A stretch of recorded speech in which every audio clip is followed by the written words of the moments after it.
Hello everyone, কেমন আছো? আশা করি সবাই ভালো আছো। আমরাও খুব ভালো আছি। আজকের একটা ব্লগ তোমাদের সামনে শেয়ার করছি। তা আশা করি সবাই খেতে আজকে যে জিনিসটা রান্না করব সেটা হলো, আশা করি সবাই প্রায় লোকেই খায়।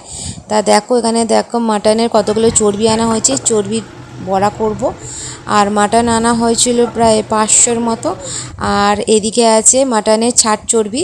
ছাট চর্বি বলতে গিয়ে ওই যে কী বলে, ফুসফুস থাকে, তারপরে নালি থাকে, আরও চর্বি থাকে। তা এটা মাটনের ছাট বলে, যাই হোক। তা সেইটাকে আলাদা করে নিয়ে এসেছি আর মাটনটা আলাদা করে নিয়েছি। তা মাটনটা আগে আলাদা করে ধুয়ে নিয়েছি ভালো করে। আর এদিকে ছাট চর্বিটাকে যেহেতু ফুলকো আছে, তাই জন্য ওইটাকে একটুখানি ভাপিয়ে নিলাম। ভাপিয়ে যে নোংরা যে জলটা আছে সেই জলটা বের করে ফেলে দিতে হবে। আর ভালো করে ধুয়েও নিলাম। আর তারপরে একটু সর্ষের তেল দিয়ে আর আলুটাকে নুন হলুদ দিয়ে ভেজে নিলাম। আর তারপরে দিয়ে দিলাম শুকনো লঙ্কা ফোড়ন। আর একটু বেশি করে পেঁয়াজটা লাগবে, কারণ হলো পেঁয়াজটা দিলে মাংসতে ভালো টেস্ট হয়, তাই। আর মাটনটা দিয়ে দিয়েছি, তার সাথে সিদ্ধ করে ফুলকোর যেটা ছিল ছাট চর্বি সেটাও দিয়ে দিলাম। আর পেস্টে আছে আদা রসুন কাঁচা লঙ্কা। আর মশলা যেটা রেগুলার মশলা, নুন হলুদ জিরে গুঁড়ো ধনিয়া গুঁড়ো আর লঙ্কা। এমনি নর্মালি লঙ্কার গুঁড়ো দিয়েছি, কাশ্মীরি লঙ্কার গুঁড়ো দিইনি, যে প্যাট প্যাট করে কালার হবে বা দেখতে খুব সুন্দর হবে সেরকম না। খেতে খুব টেস্ট হয়েছিল। দেখতে না সুন্দর হোক, কিন্তু খেতে টেস্ট হয়েছিল। আর এদিকে বড় বড় দুখানা বড় বড় টমেটো দিয়ে দিলাম।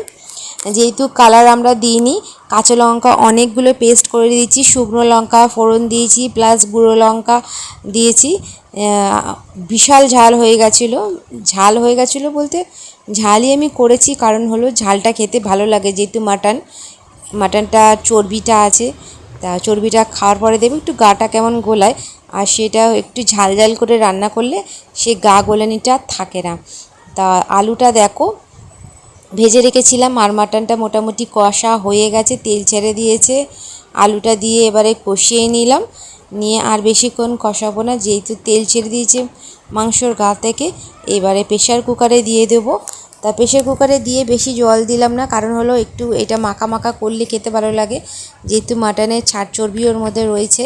এটা আলাদা করে করলে খেতে তো খুবই ভালো লাগতো, বাট দেখলাম যে একসাথে করলেও খারাপ লাগে না, তাই জন্য একসাথেই করে নিলাম। আর যেহেতু মাংসের পরিমাণটা কম ছিল, তাই জন্য। আর সত্যি কথা বলতে মাংস থেকে ছাট চর্বিটা খেতেই খুব ভালো লাগে আর খুব টেস্ট হয়। আশা করি যারা যারা খাও তারা জানবে যে কতটা টেস্ট হয়। তাই এদিকে দেখো প্রেশার কুকার খুলে দেখলাম আমাদের মাটন রেডি। আর লাস্টে দিয়ে দিলাম একটু বাটা গরম মশলা। আর কেমন হয়েছে অবশ্যই জানিও। ভিডিওটা লাইক কমেন্ট শেয়ার করতে ভুলো না।